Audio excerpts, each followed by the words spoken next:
Լրագրող հրապարակախոս Անի Քոչարը բավականին ակտիվ է ինստագրամյան հարթակում, վերջինս շատ հաճախ հետևորդների հետ կիսվում է իր անցած ճանապարհով, դժվարությունների մասին, որոնք արդեն հաղթահարվել են, Անին ավելի ուշ է խոսում։ Երեկ երեկոյան Անի Քոչարն ինստագրամյան հարթակում հրապարակումով է հանդես եկել, նշելով, որ իր համար շատ թանկ մարդ այժմ պայքարում է քաղցկեղի դեմ։ Խնդրում եմ ինձ հետևող հավատավոր ժողովրդին այսօր քնելիս աղոթել նրա համար։ Մի հրաշք աղջիկ, ով պետք է ապրի ու հավաքական աղոթքի կարիք կա։ Գրել է Անի Քոչարը, չբացելով փակագծերը, թե ում մասին է խոսքը։ Նշենք նաև, որ օրեր առաջ էլ վերջինս տխուր լուր էր հայտնել ինստագրամյան հարթակում։ Վերջինս հրապարակումով է հանդես եկել իր միկրոբլոգում, նշելով, որ մահացել է Սանեն։ Սանեն երկար ժամանակ պայքարում էր քաղցկեղի դեմ։ Անի Քոչարը հրապարակել է վերջինիս մասնակցությամբ տեսանյութ և գրել հետևյալը. «Սանե ջան, մեր աղոթքները քեզ հետ էին, ու են, ննջես խաղաղությամբ, տոկուն աղջիկ»։ Նշենք, որ Սանեն իր հրապարակմանը կից գրել էր. «Ոչ մի եկեղեցում աղոթքն այնքան թախանձագին չէ, որքան հիվանդանոցի պատերի ներսում»։ Նշենք նաև, որ Անի Քոչարը բավականին ակտիվ է իր ինստագրամյան հարթակում, սակայն վերջին շրջանում Անի Քոչարին մեղադրել էին և նրան քննադատել։ Բանն այն է, որ վերջինիս քննադատել են դստերը ոչ հավուր պատշաճի հասարակությանը ներկայացնելը։ Սա Մարիան է, իր մազերի հետ անընդմեջ խաղալուց, պոչիկները քաշքշելուց հետո։ Մարիան ընդամենը 2 տարեկան է, ով նաև շատ դժվարությամբ է թողնում մազերը հարդարել։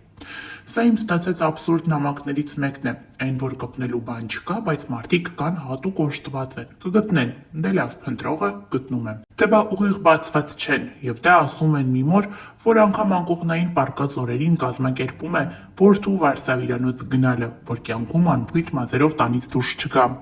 Ինչ կլինի, ժողովուրդ ջան, ձեր իդեալական ուղիղ ու արդուկած կյանքով ապրեք և ինձ ծուռ ու շիտակից հանգիստ թողեք։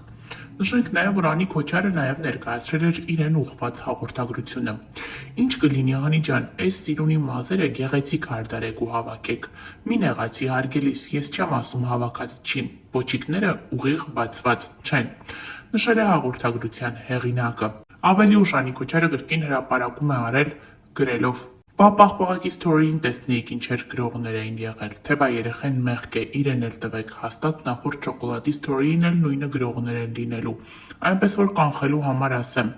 ես իմ երեխաներին այնքան շատ եմ սիրում, որ իմ պատասխանատվությունն ու գիտակցված մայրությունը վեր է զգայական թուլություններից։ Դրա համար իմ երեխան նստում է ավտոմեքենայի մանկական նստատեղ ու ամրակապվում, մեծս ամրակապվում, վաղ մանկության տարիներին շաքար պարունակող սնունդ չի ուտում, գազավորված ըմպելիք չի խմում, արագ սնունդ չի ուտում, գիշերն ուշ չի քնում, ունի հստակ կորակարգ, Մարիային գաջեթներ չի տրվում, մեր տանը չեն ծխում, անգամ եթե հյուրն է ծխող, հիմար սերիալներ չեն դիտվում և այսպես անվերջանալի ցանկ, հանուն երեխայի»։ Գրել է Անի Քոչարը։ Եվ ամենազարմանալին ու գլխումս չտեղավորվողն այն է, թե մարդ ինչպես կարող է այդքան լուսավոր, դրական, պայծառ սթորիների մեջ նկատել հենց միայն ոչ ուղիղ բացված մազերով պոչիկները։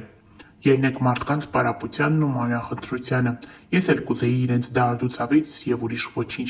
Եվ սա այն դեպքում, որ ինքս նկատելով ողջ օրը գեղեցկության սրահներից դուրս շեկողների երեխաների, եղունգների ու մազերի փնթի և անփույթ վիճակը, երբեք ինձ թույլ չեմ տվել նկատառում անել, թե բա մեկ-մեկ էլ երեխուդ կարգի բեր ու հարդարի, թե բա մազերն ուղիղ բացված չէ։ Գրել է հրապարակախոսը։ Նշենք նաև, որ օրեր առաջ Մարիան դարձավ 2 տարեկան։ Անի Քոչարն այդ առիթով ինստագրամյան էջում լուսանկարներ էր հրապարակել և կիսվել իր զգացմունքներով։ 2 տարեկան քայլող հրաշք, ես ուզում եմ քեզ, ինչպես և եղբորդ, լավագույնը տալ, ես ձեզ համար պատրաստ եմ սարեր շրջել, բայց այժմ ամենակարևորը։ Երազում եմ մեծացնել քեզ ու ես տեսնելու եմ քո պսակն ու քո ձագերին, տեսնելու եմ իրականացած երազանք։ Գրել է Անին։ Նշենք նաև, որ տևական ժամանակ համացանցում ակտիվորեն քննարկվում է հրապարակախոս Անի Քոչարի ամուսնալուծության լուրը։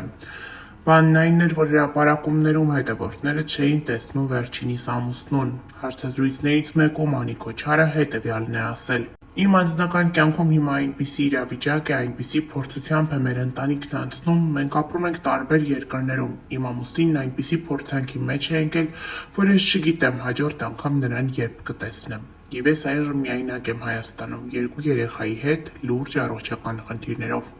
Իմ խաչը փորձում եմ որքան հնարավոր է պատվով տանել։ Շատ աղջիկներ կասեին, փակում եմ այս էջը, անցնում եմ առաջ։ Եվ այսօր այնքան շատ եմ լսում ամուսնալուծությունների մասին, որ իմ գլխում չի տեղավորվում, թե մարդիկ ինչպես են կարողանում այդպես հեշտ ու թեթև գալ դրան, որ եթե ինչ-որ բան իրենց հարմարավետության տիրույթից դուրս է, ուրեմն ինչու իրենք իրենց նեղություն տան պայքարեն։ Չեմ հասկանում, երբ ամեն աննշան բանից ասում են վերջ, բաժանվում եմ։ Ես երկրորդ անգամ եմ եկեղեցու խորանի առաջ երթուն տվել, եւ մենք այդ ժամանակ խորանի առջև խոստում ենք տալիս լինել մեր կողակցի կողքին, լավ եւ վատ պահերին, առողջ եւ հիվանդ ժամանակ։ Միշտ չէ, որ լեն ու պոլ պայմաններ են լինելու։ Կարող է այդ շքեղ, բարեկեցիկ պայմանները տարիներ շարունակ չլինեն, բայց միասին պետք է մաքարեք եւ դուրս գաք։ Եթե զույգերից մեկն է ընկել փորձանքի մեջ, չպետք է նրան թողնել այդ փորձանքի մեջ։ Ինձ համար դա ամենամեծ դավաճանությունը կլինի։ Երրորդ մուտք հաղորդման շրջանակներում ասել է լրագրող հեղինակ Անի Քոչարը։ Նշենք նաեւ, որ Անի Քոչարին առաջին ամուսնալուծության լուրը եւս քննարկվում էր համացանցում, մեկնաբանություններ էին հնչում այն մասին, որ Անին թողել է հիվանդ ամուսնուն։ Հարգելիներս, բոլոր նրանք, ովքեր շատ խիստ հետաքրքրված են իմ անձնական կյանքով, ասեմ, որ այժմ ի վիճակի չեմ քննարկելու այդ թեման,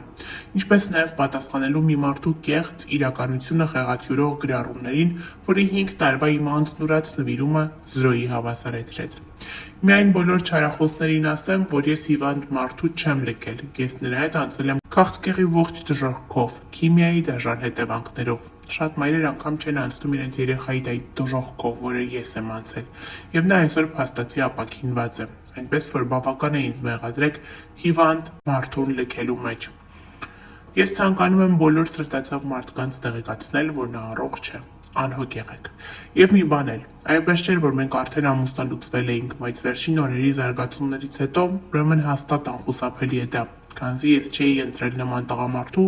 ով կարող էր մեր խիստ անձնական կյանքը, այն էլ միակողմանի, հանրության բամբասանքի թիվ 1 թեմա դարձներ։ Մնացածի մասին կլռեմ, նշել էր Անի Քոչարը։ Նշենք նաև, որ Անի Քոչարը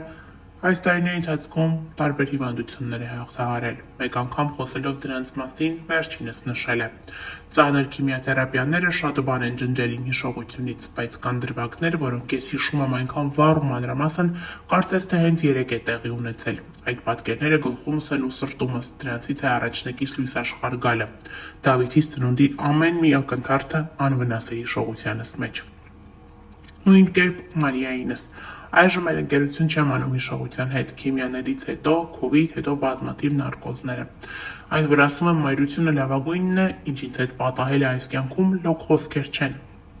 Ինձ համար աշխարհի եւ ոչ մի աջողություն ու փառք, ոչ մի ձեռքբերում եւ ունեցվածք, ոչինչ է երեխաներիս գոյության համեմատությամբ։ Ես խրախուսում եմ ծնելիությունն ու բազմազավակությունը եւ ես չեմ ողջունում մերօրյա միտումնավոր քարոզը երեխա չունենալու, թե բա կյանքը մի անգամ է տրված ապրիչ քեզ համար կամ առանց երեխաներ էլ կարող ես երջանիկ լինել։ Այո, կարող ես եւ պետք է ինքնաբավ ու երջանիկ լինես նաեւ առանց երեխաների։ Սա այլ հարց է, բայց չեմ ուզում պատկերացնել, թե սերունդներ առաջ թե մարդկանց ուղեղը լցնեին երեխա չունենալու հարմարավետության գաղափարներով ինչ կպատահեր։